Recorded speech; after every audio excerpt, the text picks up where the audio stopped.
Telugu Titans performance చూసి Telugu Titans fans అంగానే కాకుండా pro kabaddi fans అందరూ కూడా ఫీల్ అయ్యారని చెప్పొచ్చు. గత 3 సీజన్స్ నుండి మరీ దారుణమైన పర్ఫార్మెన్సెస్ ఉంది తెలుగు టైటన్స్. స్క్వాడ్లు చేంజ్ చేయడం, కోచెస్ చేంజ్ చేయడం అండ్ క్యాప్టెన్సీ చేంజ్ చేయడంతో తెలుగు టైటన్స్ అనేది లాస్ అవుతూనే వస్తుంది. ఏ టీంని కొనుగోలు చేసినా, ఎటువంటి కాంబినేషన్ కొనుగోలు చేసినా వర్కౌట్ అవ్వట్లేదు మన తెలుగు టైటన్స్లో. అండ్ ప్రస్తుతం ఇప్పుడు ఉన్న ప్లాన్స్లో చూసుకున్నట్టయితే తెలుగు టైటన్స్లో యంగ్స్టర్స్ని గ్రూమ్ చేద్దాం అనుకున్నారు. లైక్ దబాంగ్ ఢిల్లీ, పునేరి పల్టన్స్ టీం లాగా. బట్ వాళ్ళు చేసినట్టు మన తెలుగు టైటన్స్ అయితే చేయలేకపోయింది. అండ్ ప్రస్తుతం ఉన్న టీం చూసుకున్నట్టయితే పూర్తి యంగ్ స్క్వాడ్ అని చెప్పొచ్చు.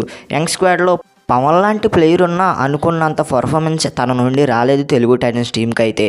అండ్ ఇక్కడ చూసుకున్నట్టయితే నెక్స్ట్ సీజన్లో మెయిన్గా తెలుగు టైటన్స్ చేంజ్ చేయవలసిన ప్లేసెస్ ఏంటంటే ఇరు కార్నర్స్ని ఖచ్చితంగా చేంజ్ చేయాలి. అండ్ ఇరు కార్నర్స్లో చూసుకున్నట్టయితే మనకి ఒక సీనియర్ ప్లేయర్ని ఖచ్చితంగా తెలుగు టైటన్స్ అయితే తీసుకోవాలి ఫ్రెండ్స్.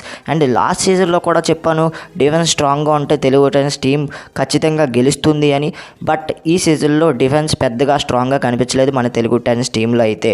అండ్ సీజన్ 6లో కావచ్చు, సీజన్ 4లో కావచ్చు, సీజన్ 2లో కావచ్చు, తెలుగు టైటన్స్ అయితే డిఫెన్స్లో చాలా అంటే చాలా స్ట్రాంగ్గా కనిపించింది.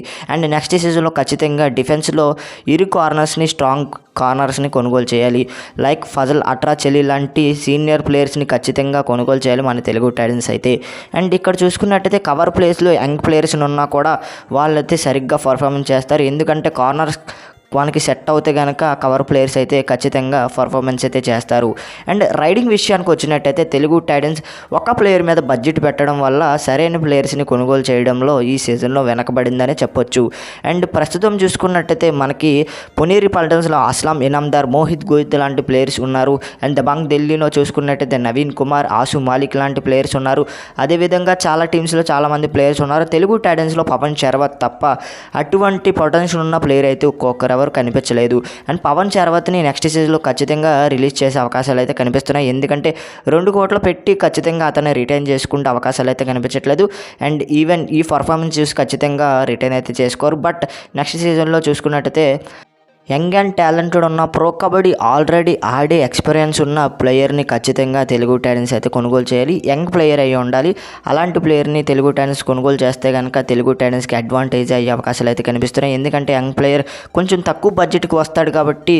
అండ్ తర్వాత ప్లేయర్స్ని, మిగతా ప్లేయర్స్ అందరినీ గ్రూమ్ చేయొచ్చు రైడింగ్లో. పవన్ శర్వత్ లాగా ఎక్స్పీరియన్స్ ఉన్న ప్లేయర్ అండ్ అతనితో పాటు ఒక యంగ్ రైడర్ని ఖచ్చితంగా కొనుగోలు చేయాలి మన తెలుగు టైటన్స్. ఈ సీజన్లో అదే మిస్ అయ్యింది.